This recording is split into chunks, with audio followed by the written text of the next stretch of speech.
Okay, what you can see here is at the lower part of the screen is the intake.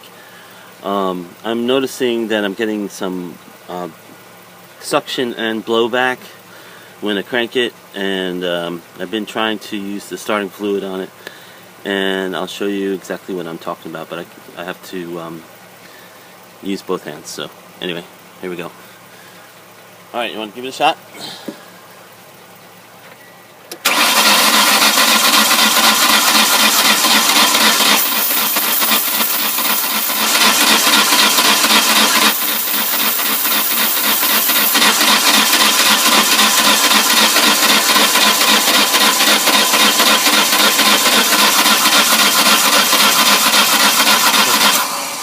Alright, so like when I put my hand over it, it blows back and it got suction coming out of it too. So I don't know if that's an indication of anything, but it's not kicking over.